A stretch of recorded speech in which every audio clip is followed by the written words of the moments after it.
Introduction of attendees, everyone. Frank Renfro is here. Thank you. Frank is a Palisadian. Some of you may know him.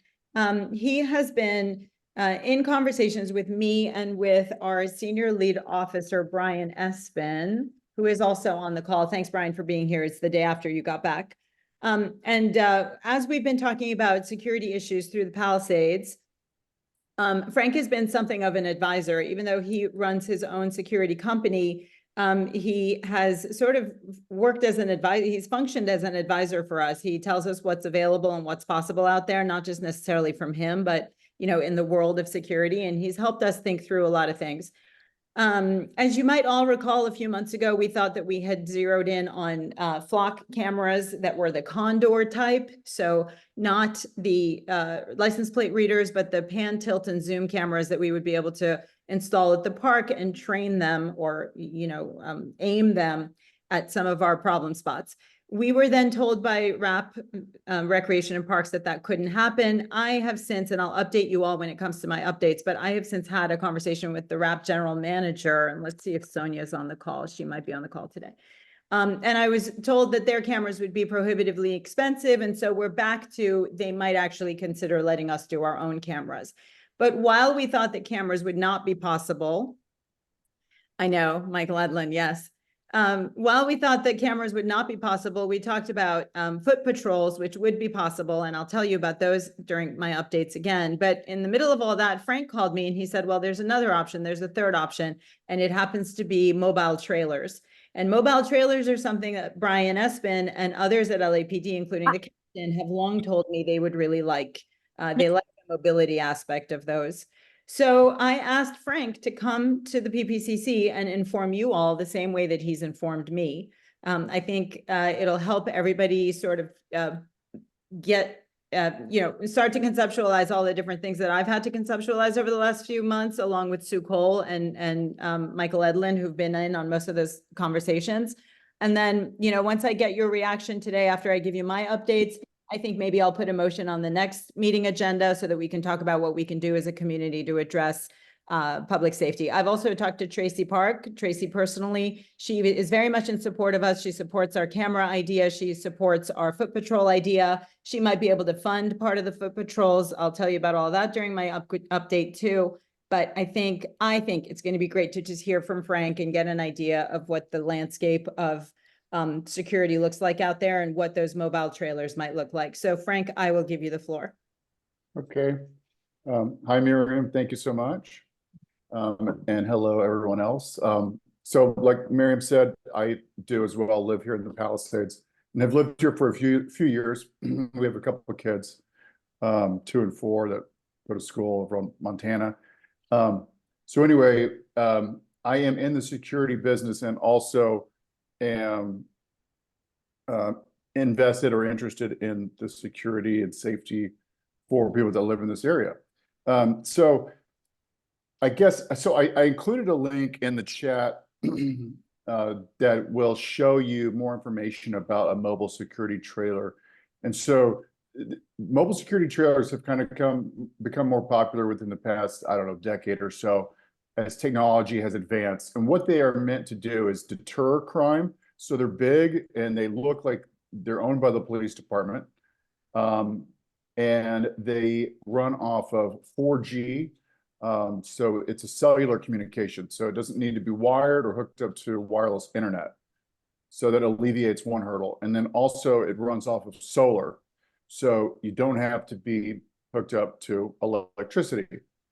Another huge hurdle, especially when it comes to expenses. So it's a deterrent, and it doesn't need power and it doesn't need internet. And then so in terms of the size of it, it will fit, like we put them inside a parking stall space and it'll take up probably 65–70% of a parking lot space. So that should give you an idea. They go about 20 feet high. They've got, 3 to 4 cameras. They've got a speaker. They've got beacons. If you've been to Home Depot recently or a Best Buy, you've probably seen one in a parking lot. You can automate them so that if to all different types of things. But okay, so I want to stay a little bit high level here. you can set them up and have them operational in about 30 minutes. And so they're extremely versatile. So if you need to move them around, reallocate it to whatever your need is, it's awesome. You can pull the trailer with a Subaru. It's very light. And you can automate it so that you create rules. So for this example, say the baseball field, we would set up the cameras. They've got infrared cameras, and say if a person crosses this line right here at the edge of the property or whatever it is, after 10 p.m., then it'll trigger a response at whatever we tell it to do. So, excuse me, you are trespassing. Excuse me, you're on private property. You need to leave. Or, a beacon can start flashing a light. Or it can alert a remote guard or a remote virtual guard, for lack of a better word. And then that individual can come on, and instead of having an automated response, they can have a direct communication with that individual. Hey, you in the blue shirt, you need to leave immediately. Police have been dispatched. You are being recorded. So there are different levels that it can escalate to, depending on whatever the rules you want, right? They range. I don't work for LVT. I am a dealer, right? So I'm a dealer for alarm.com. I'm a dealer for safes. I'm a dealer for LVT. They are, I think, arguably, not even arguably, without question, the top mobile security trailer in the country. It's made in America. They're out of Utah. The guy that owns Utah Jazz is the one that started this thing. They'll go public. They're all across the country, primarily commercial construction sites and big box retailers like Home Depot. So anyway, I wanted to introduce this as a potential resource or solution. Like I said, there's a link in the chat box there, and I'm available. There's more information on the website, and happy to provide any feedback that you need. Okay, so just to make clear, the mobile trailers that you are proposing wouldn't be staffed. There wouldn't be people in them. They would be staffed by AI, I want to say, right? So it would be 24/7 response by something that's automated. And then we could have it call out to either LAPD or whatever private security is out there. But these themselves would not be staffed. They would be movable, and we could place them strategically to sort of monitor an area and give a warning if somebody crosses that area or comes into a space after hours, right? Correct. Okay. And I did not mention the price, which I'm sure is important. The price ranges. There are some variables, but high to 2,500 to 3,000. If you want to go full-time virtual guard, it can go up a little bit more than that to 4,000. But that's kind of the range. There are some variables, length of term, that type of thing. But that's the price range you're looking at. And that's a monthly monitoring fee. So that's the monthly cost. Yeah, that's a monthly fee. And you're not going to get, you don't have to tie yourself into a long-term contract. And again, they're like, I'm a dealer for 2 other manufacturers. There are other options. There are less expensive options. LVT is the Cadillac of mobile security trailers. Okay. But like I said, there are other options, and I'm happy to provide information on those as well. Okay, sounds good. So we've got a few questions. I'm going to go in the order that I saw them. So it's going to be Michael Edlin, Steve Crone, Joanna Spock, Kimberly Broom, Chris Fitz. Michael. Thank you very much, Frank. That's most informative, and Yes. nobody has suggested this before. I thought I would make things even more complicated. Well, it's more cost over time, but more effective maybe. I have 3 questions. One is, what's the distance? It's 20 foot tall, and your cameras are on the top. I'm assuming 3 or 4 cameras. How far do they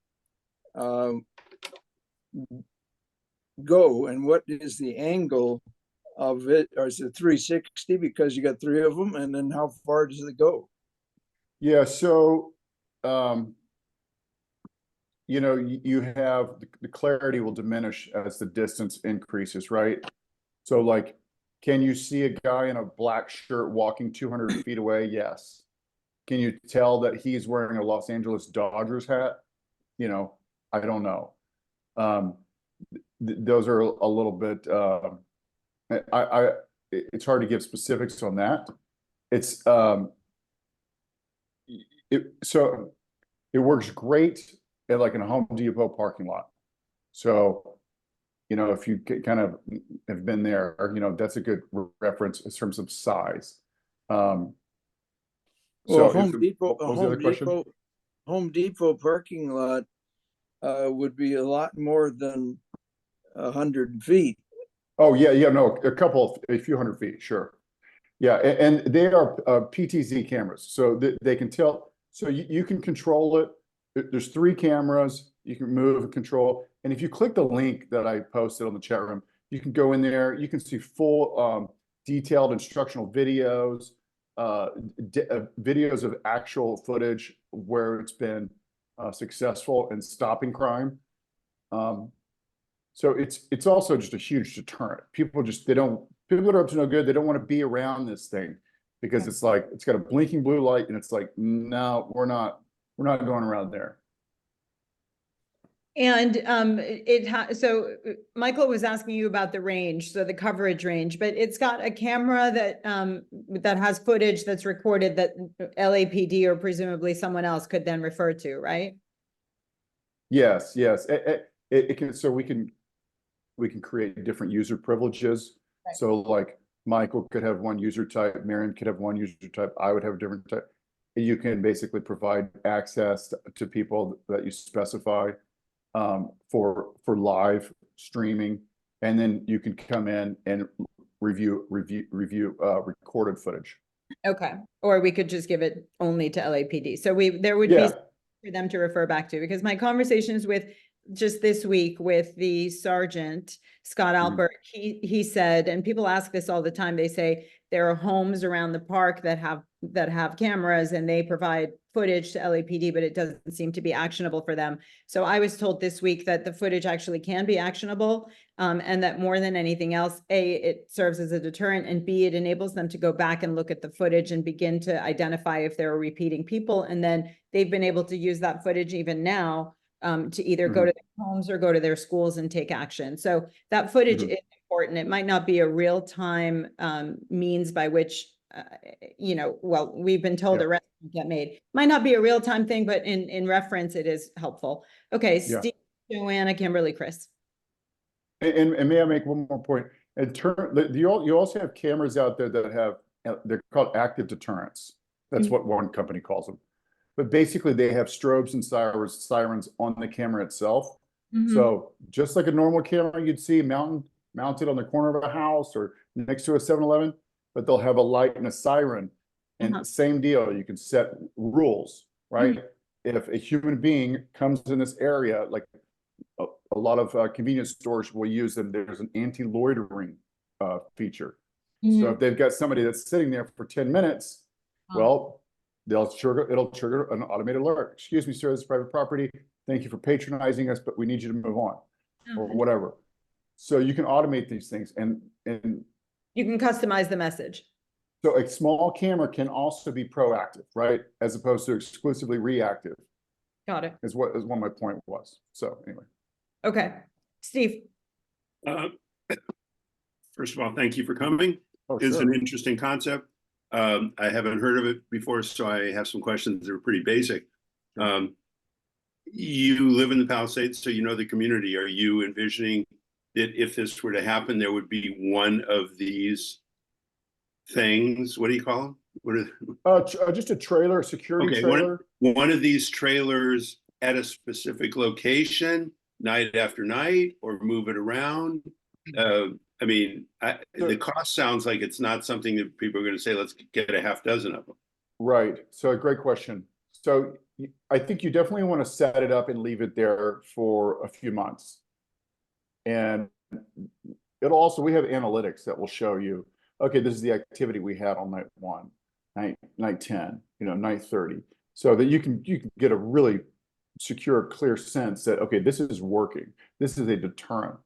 But in order to move them, you've got to pull the cameras off like this mount, bring the telescoping bar down, kind of secure it for mobile, for trailering it.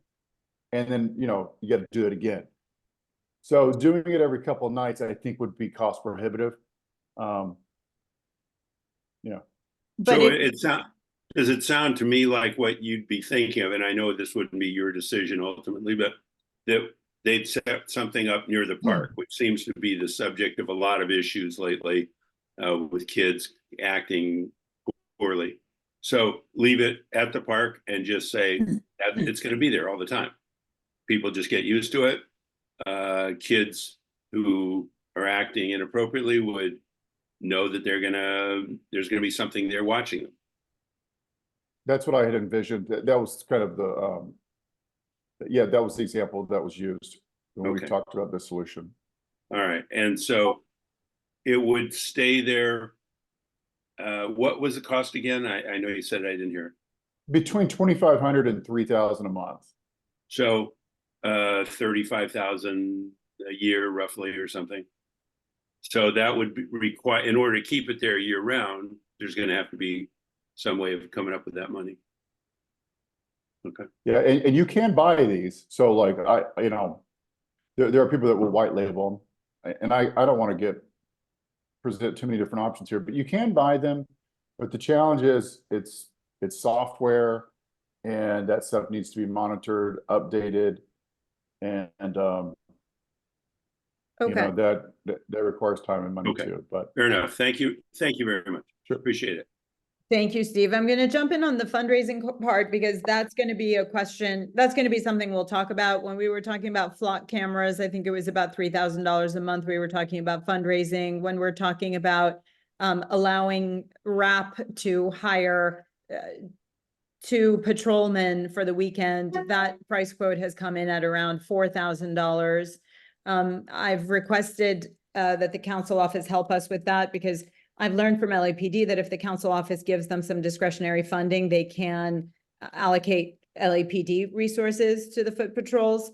But there is a fundraising mechanism. There's a fundraising component to all of this. And that's why ultimately, I think at the next meeting, we'll talk about all the options we have on the table and figure out what we want to fundraise for. We already have started some fundraising. Somebody's already donated funds. He can speak up if he wants to. That can be the subject of next week's meeting. But yes, there is some fundraising involved in this. It's just a matter of what we want to do.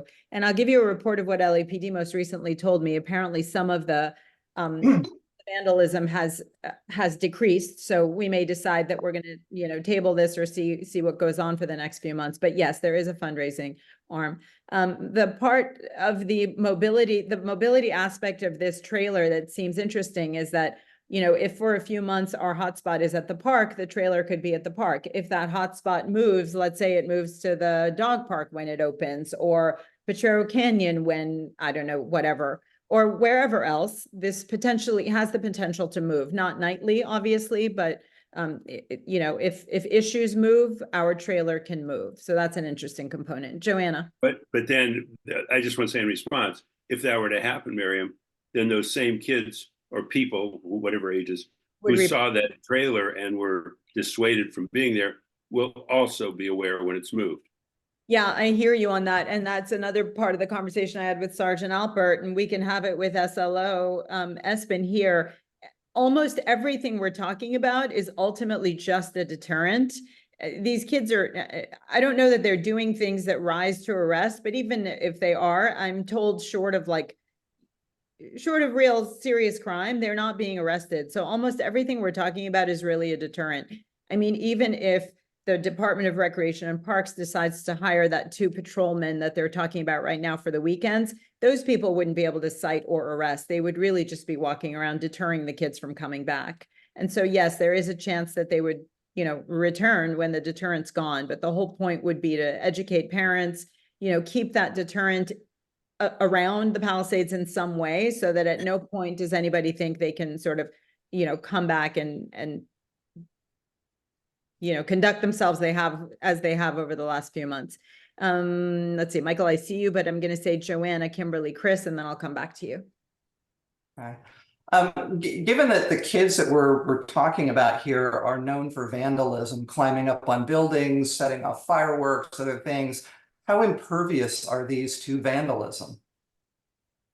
I mean, well, number one, you're insured. There's no liability on your end if something happens to them.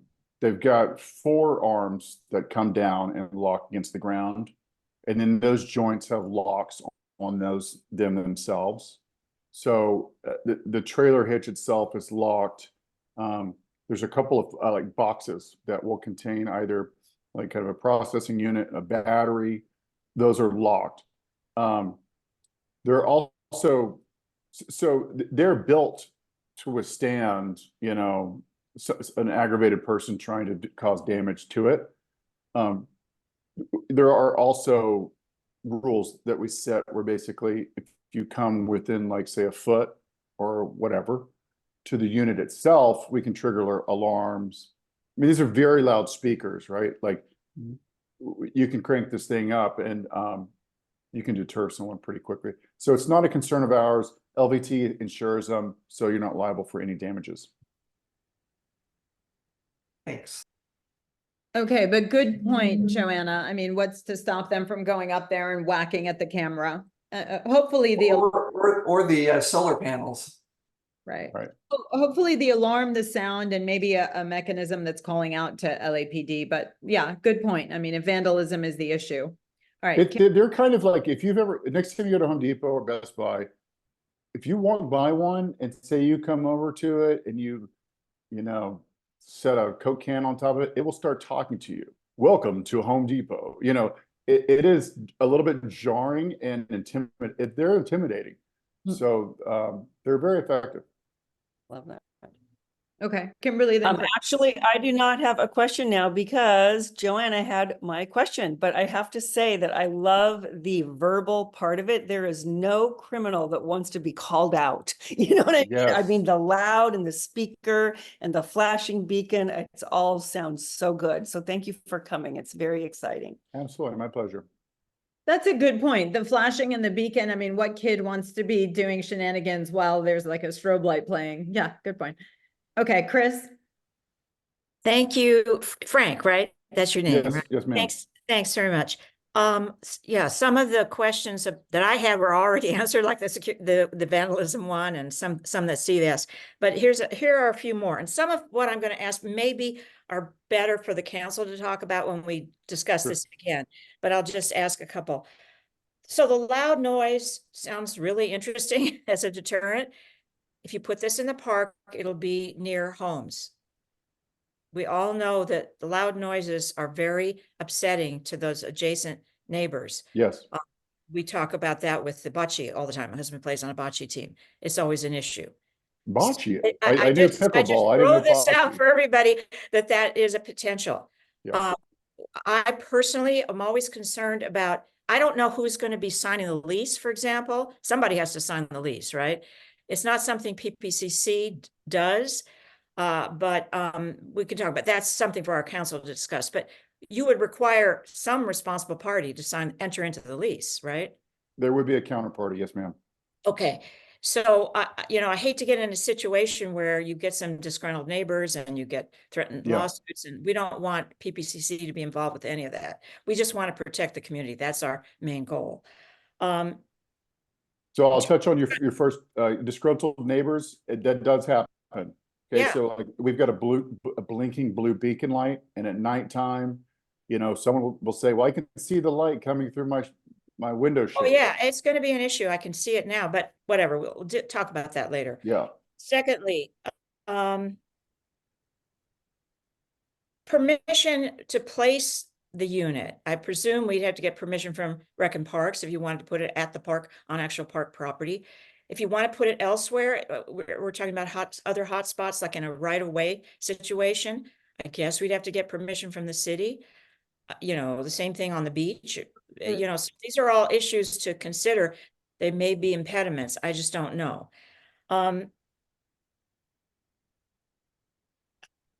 You sound like you have good handle on this and you're a dealer and you've already done the vetting, so to speak, in terms of what are the best products. I assume there are other deal, and I don't want to, you're a Palisadian, so I, respect you. Sure. But I'm sure there's other dealers and other products out there. My assumption is at some point, some committee of involved Palisadians, including the person who's already donated some money on this call, may want to be part of a informal committee to maybe vet some of these other things. It's sort of like a request for proposal process, not Sure. that formalized, but it's just something I throw out there because Sure. before anybody enters into something of this substantial in nature, I would think there has to be a little more groundwork done. Moving these things, I mean, I guess that is again another question as to who's going to be involved, who's going to be ultimately responsible, because who's going to be the entity that's going to move them around, for example. I just have no idea who can do it. You said they're light, even a Subaru could pull one of these. Well, And who would decide that? Who's going to be making the decisions about where to move it? I mean, I think these are important decisions, important discussions for this community and this council to have. Not necessarily with you, Frank. I'm not trying to pull you into this, but so your dealer, so LVT and others, they will sell direct to consumer. So you can go to LVT direct as well. They might, if you're like, hey, we might do 3 months, 6 months, you might get a call back, you might not, right? Because they've got large customers that they deal with, they prioritize. So there are smaller dealers like myself, where basically we help with last mile delivery, servicing the unit, but your dealer would be the one that sets it up, moves it, takes it down. They would be responsible for all of that. so if after a month you say, oh, we want to move it to this other location, that you or whatever, the dealer would come out and move it for you? Yes. I mean, there would be a charge. Oh, okay. There'd be a charge for that. Okay. Yeah, there would be a charge. And it just kind of depends. I mean, it's nothing unreasonable, right? So if it's like, hey, we want to move it down the road, it's a couple hours of work. Okay, it's going to be, no more than a few $100s. Okay. I think that's it for now. Thank you so much. Sure. Thank you. Lou?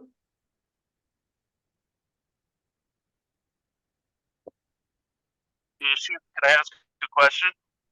Yes, go ahead. Great, thank you. I think what Frank is proposing is a great thing. However, I think this is one tool, and we need a more systemic approach to this to see not only how we're going to detect them, how are we going to identify them, how are we going to scare them, where are they going to go after they get scared, and what are we going to do about it when they do go there if we don't have LAPD?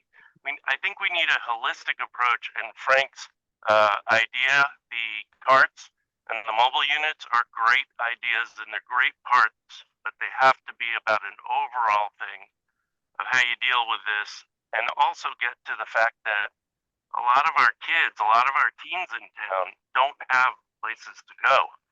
We need to do that and make those either between our civic organizations or whatever it is, but that's part of the reason why a lot of this is happening. Yeah, that came up in the conversation with Sergeant Alpert too. So yes, there's more than one piece to this, but I thought I would bring Frank because he's very well informed about the tools that are available to the entire landscape of security. And also because he's a Palisadian, he's been following what's going on at the park. He knows what's been going on, and he's cared enough to reach out at every turn, even have conversations with Brian. So he also knows a lot about cameras. So I wanted to make sure, A, that we all meet him, and B, this new option that we've never talked about before, I thought was interesting enough to bring to the board, and I'm glad we did. Definitely, it would be great if you could get together a group. Frank, I'd be glad to participate if I could, and other members who can look at each part of the problem, we can get it fixed. Well, we're getting closer to. May I interject? I agree with Lou. I think that's a great idea. Michael, did you have another comment? Thanks, Lou. Thank you. I was wondering if there's a minimum commitment for the program. whether this could be done on a trial basis for a few months and see how it works. So great question. Am I unmuted? Can you hear me? I think you can. Yes. Yeah, and I was telling Miriam, I can give you a demo unit for 1 month that you can try for free.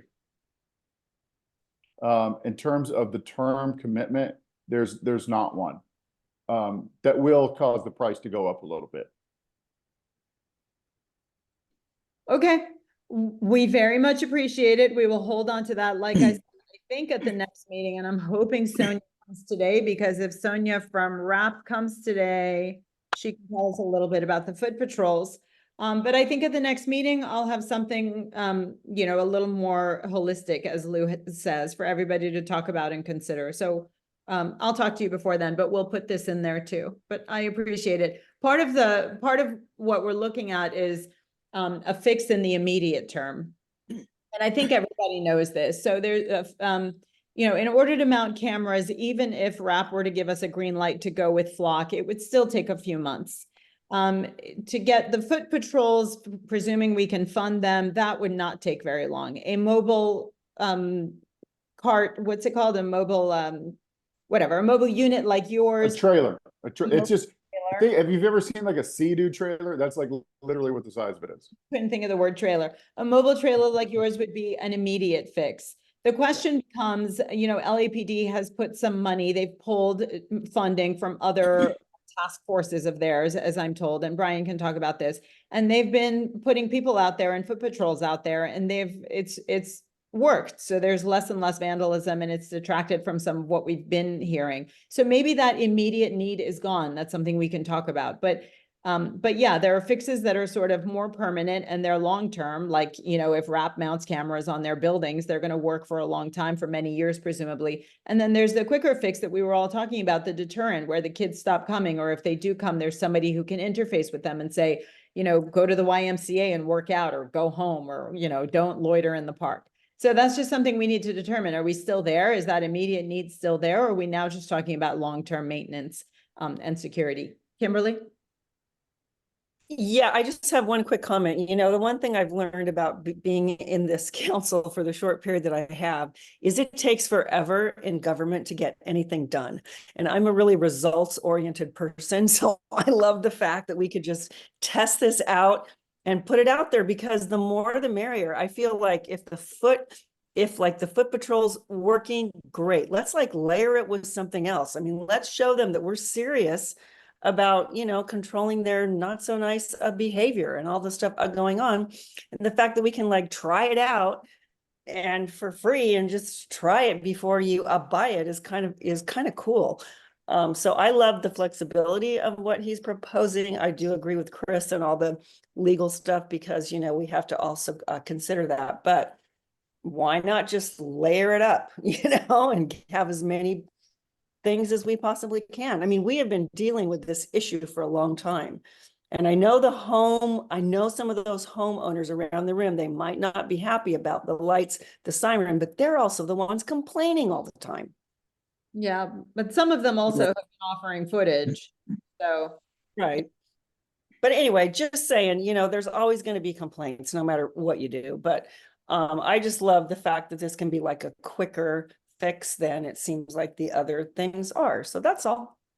And it also has an interface, I was going to say. So even if we're able to get that right of entry with RAP and hire Flock and put in the cameras, you know, shy of $450,000 in several months, those cameras would, and I'm told by LAPD that the footage would be very helpful, but they don't have an immediate real-time interface. So there's no like loudspeaker element that would say, hey, you're here past hours, please leave. And, you know, maybe that is an interesting component of this. And if there isn't a time commitment and we take it, let's say for 3 months and see how it goes, that might be an option. But again, I do think that we have to involve the people in the neighborhood, because the flashing lights are going to be an issue for sure. But again, great to know. Thank you, Frank. I can't thank you enough for giving us this time, and also just me all the consideration and the insight that you have. No, absolutely. And thank you all very much for everything that you do for our community.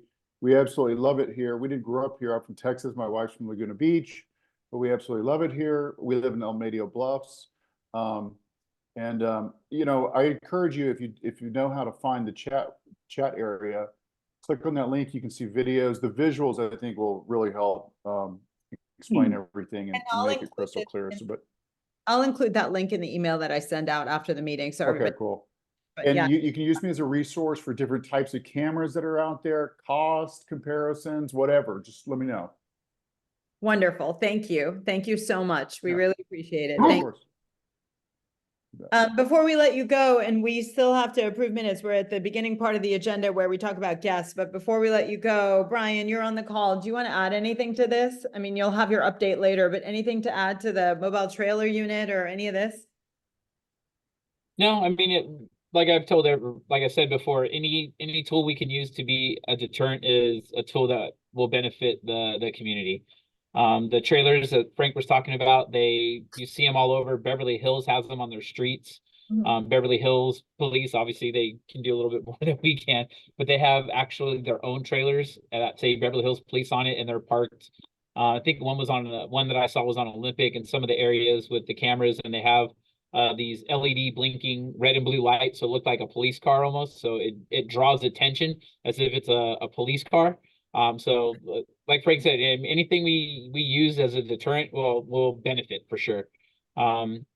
The camera footage where it would benefit for us is stuff where we can identify an actual, like a license plate or the actual face of one of the persons that are involved in the activity versus some of the footage that we have now. We can see what's happening. We can see the fireworks going off, and then we see just kind of blurry images of kids running. And we know they're kids, obviously, based on their size and their sound, but we can't identify what kid is who, or who is who, and which kid actually lit the firework. So any camera that can get closer to be able to identify is better. So it is a deterrence for sure. I've seen it in other cities. Frank, I have a question. The cameras can pan, tilt, and zoom. The cameras on the mobile units, would they be able to zoom or move or tilt? Yeah, they can pan, tilt, and zoom. Yes. Okay, great. Good to know. Thank you. Thank you again. And we have both NDAA compliant and not, which means, well, yes, they pan, tilt, zoom. Okay, so they can move. Okay, got it. All right, I appreciate it. Thank you. We're going to move on this agenda. Absolutely. Thank you. Thank you.